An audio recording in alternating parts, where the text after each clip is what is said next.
Bonjour à toutes et à tous et bienvenue dans ce nouvel épisode spécial de Futura dans les étoiles. Je suis Franck et nous nous retrouvons en ce 15 novembre pour parler des constellations.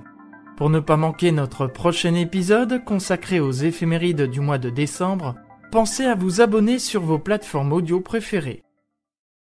Vous avez probablement déjà entendu parler de la constellation de la Grande Ourse. Il s'agit de la constellation la plus célèbre de l'hémisphère nord. Mais au fait, qu'est-ce qu'une constellation ? L'univers est composé de milliards de galaxies, de nébuleuses et d'étoiles. C'est d'ailleurs principalement ces dernières que l'on voit une fois la nuit tombée. En reliant mentalement des étoiles entre elles, nos ancêtres y voyaient des figures et des objets et leur donnaient des noms. C'est ainsi que naquirent les constellations. Les plus anciennes traces de cette pratique remontent à la préhistoire. En effet, des peintures rupestres découvertes dans les grottes représentent des constellations imaginées à l'époque. L'organisation des constellations était encore anarchique.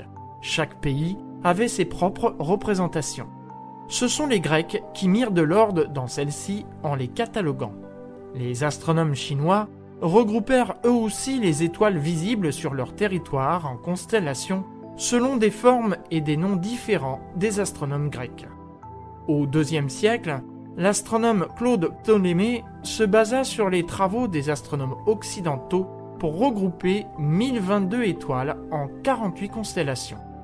Elles portent des noms issus de la mythologie grecque, comme nous allons le voir dans un instant. Au XVIIe siècle, les Européens commencèrent à explorer l'hémisphère sud et découvrir des étoiles visibles uniquement dans cette partie du globe. C'est ainsi qu'ils rajoutèrent des constellations aux 48 déjà connues. Si les noms des constellations de l'hémisphère nord sont liés à la mythologie grecque, ceux des constellations de l'hémisphère sud sont plus variés. Entre les XVIIe et XXe siècles, des constellations changèrent de nom, de nouvelles furent créées, d'autres disparurent, leurs étoiles servant à la composition de nouveaux dessins dans le ciel. Dans les années 1920, l'Union astronomique internationale décida de mettre de l'ordre dans les constellations et d'en définir rigoureusement les limites. C'est ainsi qu'en 1930, un atlas officiel des constellations fut établi par l'astronome belge Eugène Delporte. Le nombre de constellations fut arrêté à 88. Celle-ci se divise en 3 parties. En 1, les constellations de l'hémisphère nord, au nombre de 39. En 2, les constellations de l'hémisphère sud, au nombre de 46. En 3, les constellations du zodiaque. Ces dernières se situent parallèlement à l'écliptique, la ceinture délimitant le mouvement apparent du Soleil. Elles sont au nombre de 13, réparties parmi les constellations des 2 hémisphères.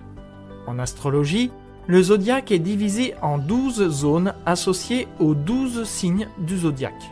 Une personne née lorsque le Soleil se trouve dans cette constellation sera dite du signe astrologique correspondant.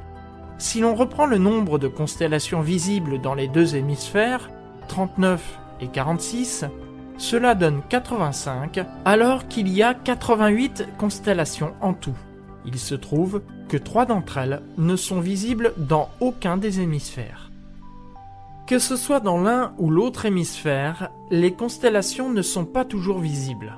Tout dépend de la position du Soleil. La Terre tourne autour du Soleil en un an. Lorsque c'est la nuit, on voit les constellations visibles à cette époque. En 3 mois, notre planète aura fait un quart de tour autour du Soleil. De ce fait, les constellations visibles seront différentes de celles observables 3 mois plus tôt. Cependant, il y a des constellations que l'on voit toute la nuit et toute l'année. On les appelle les constellations circumpolaires.